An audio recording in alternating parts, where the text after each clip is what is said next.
Hi guys, this is Carol Ciku. My YouTube channel is Shiko Majuu. Thank you for all the interaction that I've received so far. It's all about bringing you stories from the diaspora by diasporans and capturing those moments in my interviews and interactions with them. I hope to bring you a lot more stories and make it as fun and as educative as possible. My first interview was one that I really enjoyed doing because it is by a Kenyan born and bred lawyer referred to as a solicitors here in the UK. He's an immigration solicitor, and so he is well knowledgeable with one of the main things that every migrant has to deal with, and that's immigration. And I will bring it in two parts, and so enjoy both parts. Please ask questions. I do read your questions. Share things that you want us to bring, and let's do this together. And thank you for your support. Under human rights, there is a clause that allows you to stay in the UK forever. Which visa category causes the most drama? That would be... Hi everyone, my name is Carol Shiko and my YouTube channel is Shiko Majuu, and it's all about bringing you stories from the diaspora on different topics. And today I have a very important guest with me who is going to help demystify the whole process of coming and living in the UK legally. And so we have the expert on that, and he's going to introduce himself. Karibu sana, wakili. Thank you very much. Yes, as you said, I'm a wakili. So I'm a solicitor here in the UK. Yes. I'm also an advocate of the High Court in Kenya, but I practice here in the UK, where I've been doing this the last almost 15 years now. We have a law firm, Cross-Border Legal Solicitors, and we are based in Leicester, but we have clients from all over the world. So we deal with only immigration and human rights cases.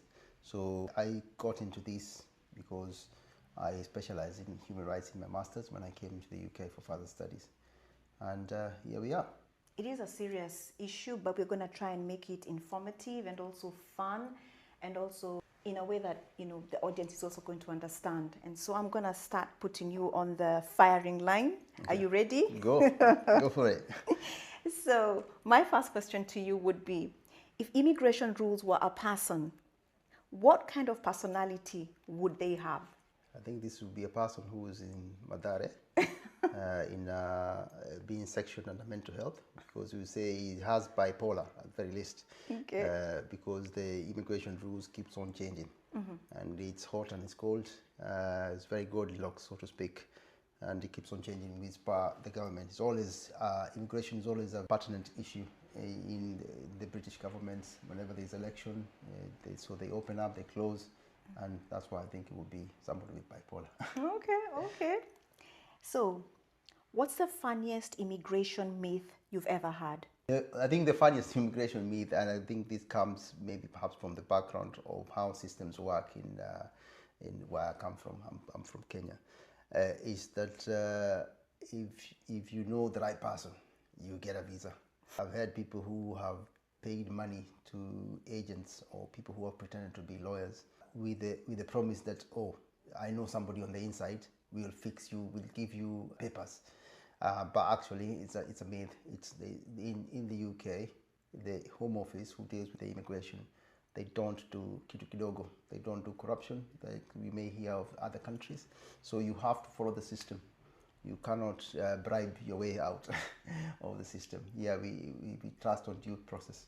Okay. So, yes. So what's one question you asked so often you could answer it in your sleep? Can I invite my uncle to come and stay here? Okay. So people kind of assume a lot of the times, and I think I've seen this a lot with people from our African continent or also Asia, where they assume because now they are here in the UK or their relatives are here in the UK, it should be very straightforward for them to come and join them. But no, it's not the truth. Even me, myself, being a solicitor, I can't simply invite my sister to come and stay. No, they can come and visit, but the Home Office will look at their circumstances there and make sure that they're going to go back home. So them having somebody who is in the UK who is a British citizen does not necessarily give you the same advantage as, for example, if you are a child under 18, you can then bring that child to the UK or your spouse, but not your uncle or your cousin. So yeah, stop sending those phone calls asking me to invite you, because it's not gonna work. So, myth or fact? If I marry a British citizen, I automatically get a passport. It's a myth. It's a big myth? myth. Okay. You may eventually get a British passport, but it's a long journey that you're going to have. First of all, you have to apply for a visa to come to the UK. That visa will be given for 2.5 years. You will need to extend until you finish 5 years currently to get indefinite leave to remain. Then apply for British nationality. So you are at least 3 applications away from being able to get a British passport. So it's not automatic by any means and sense. Okay. Yeah. So, myth or fact? Using an immigration solicitor like yourself guarantees approval.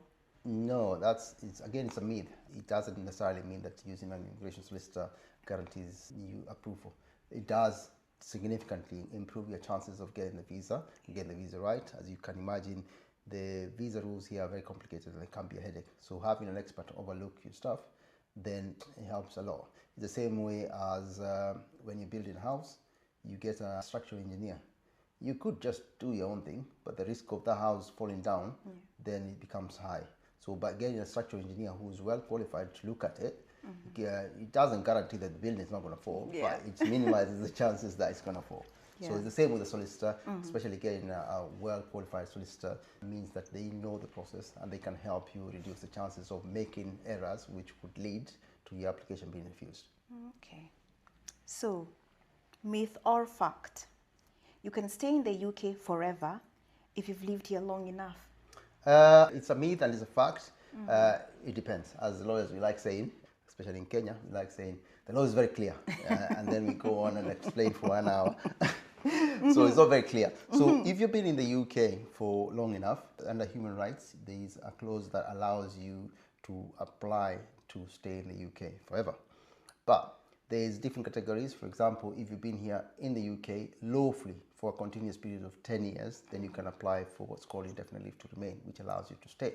But if you came here and you say, for example, you become an overstayer, you are illegally here, you would have to wait until you finished 20 years in the UK currently to apply for a visa, which will allow you to stay here lawfully. It's only after you've stayed here lawfully for another 10 years that you would qualify to apply for visa to stay here under indefinite leave to remain. So yes, it's true that you may be able to, but it's a long process. Oh, wow. Okay. If someone's visa expires tomorrow and they've just realized today, what's your first piece of advice? It depends. It depends with your religious inclination. I think the first thing I would say is you need to pray because things are just about to get messy. You must make sure that you may put in the application. So the next advice, first thing is pray. Second, get hold of a good solicitor because you need to really act fast. You must submit the application before midnight of the day that was expiring. So you need to apply for a new visa or leave the country immediately. Because if you become an overstayer, there's a raft of things which will make your life really difficult. Not just now, but also down the line. So, act fast. Put in the application as soon as you can. Is it a common thing? It's more common than you would expect. Clients often get busy with life and they forget the exact date when their visa is expiring. And especially now that we have e-visas, so people don't have any documents other than the email that you receive saying your visa has been approved, which is where they put in. Now, you have to log in online to see when the visa is expiring if you don't have that original email. So some people forget, and that's why I say diarize it. It's the most important date in your life, so to speak. So diarize it, make sure you do put in the application. You're allowed to put in an application up to 28 days before the visa expires. Okay. So make sure that you have that date in mind and you don't wait until the last minute.